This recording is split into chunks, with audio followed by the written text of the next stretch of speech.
Yeah, I'm Miley Meads. My first question is, how did you join the service? Well, I was um, I was 17 and a senior in high school, and because when you turned 18, you would be drafted. Everybody was.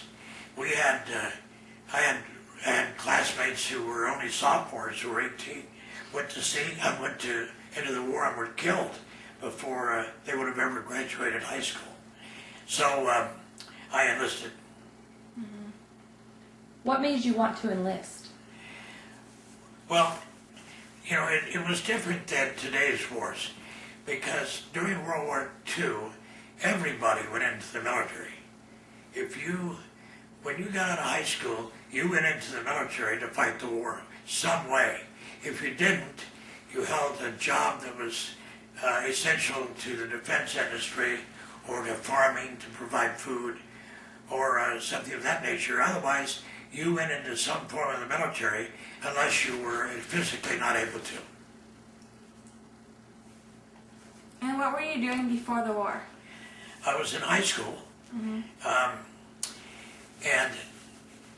I told you a little of this, but not on film, but I will say again, because it was only relative to what I did.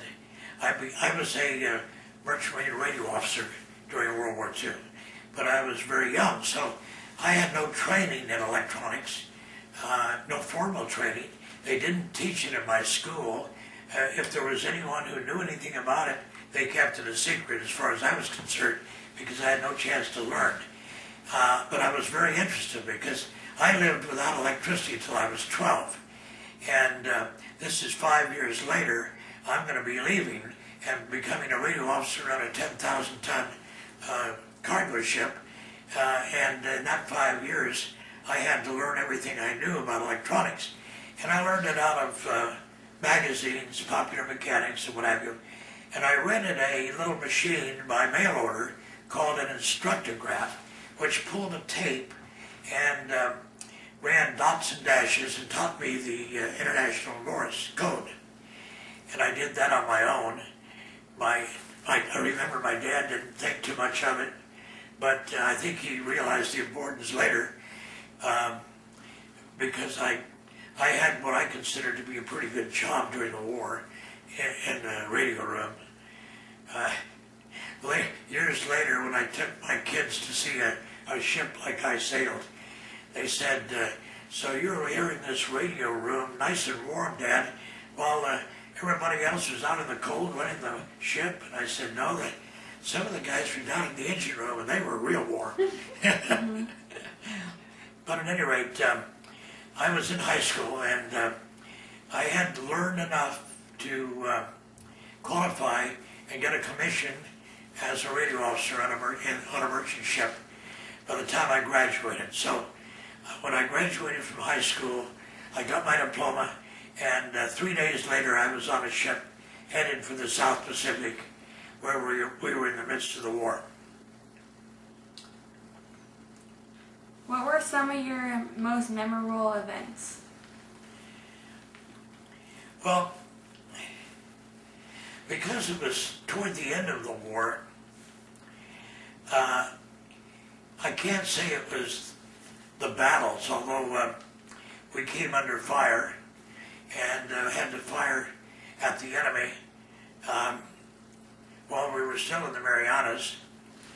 I think lone kamikaze plane flew over. Everybody in port was firing with us alongside them.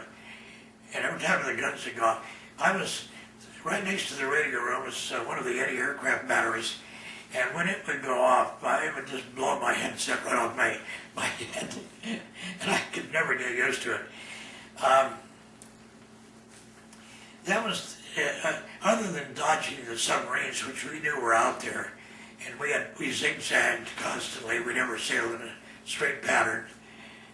We had to black out at night, and we lived in constant fear that we would get torpedoed, like so many of our fellow sailors did.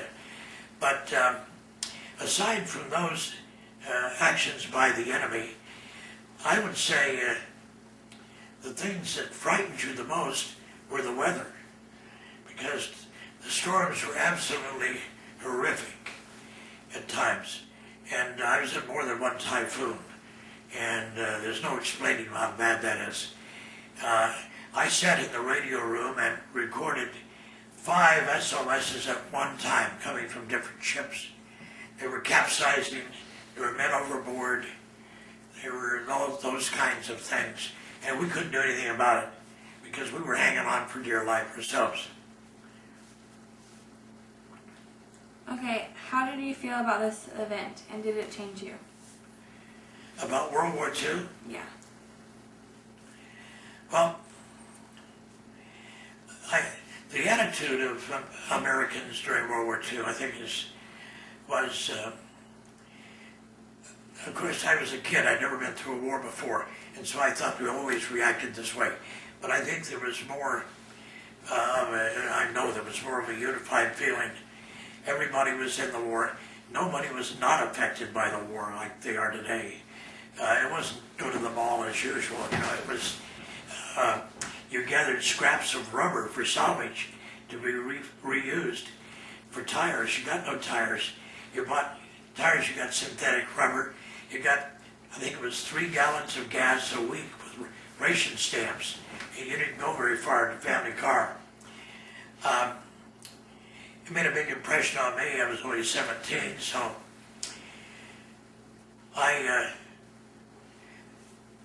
I've been very proud of my service, and I still serve with Merchant Marine Veterans of World War II. I'm currently the Vice President of Sacramento Valley Chapter. I've served as the President. And I run a website for American Merchant Marine Veterans. I think anybody who went through World War II would probably say the same thing. It was probably the monumental thing in their life at that time.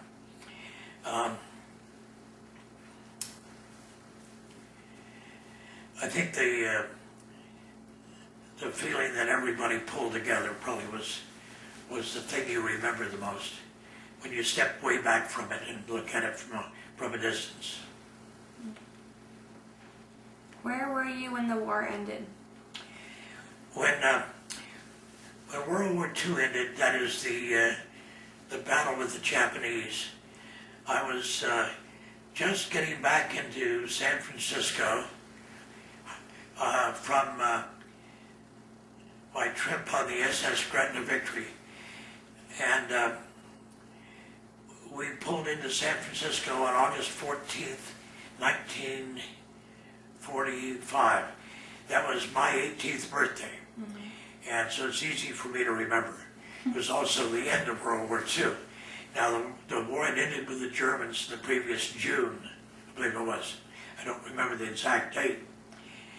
But the Japanese war ended on August 14th. As merchant sailors, we were asked to stay, not to quit, because we still had to get all our troops home. We had to get all the equipment and everything at home that they were going to salvage. We jettisoned a lot of equipment, just threw it overboard when we were at sea. Now, I had just come from the islands of Saipan and Tinian, and while I was there, you know, you would see these our American bombers take off, and the sky would be black. It would be so loud from the roar of engines that you couldn't hardly talk to anybody. And they would circle in formation until they got their formations all together, then would take off to bomb the Japanese. And that in itself was just unbelievable that we could put so many airplanes up there. We didn't know that at the same time they were loading the Enola Gay with the first A-bomb that was to be dropped on Japan. And so about halfway home from Saipan or Tinian, there are 2 islands that comprise the Marianas, Saipan and Tinian. Both were bases for these airplanes. And I believe it was Tinian where they loaded the Enola Gay. about halfway home,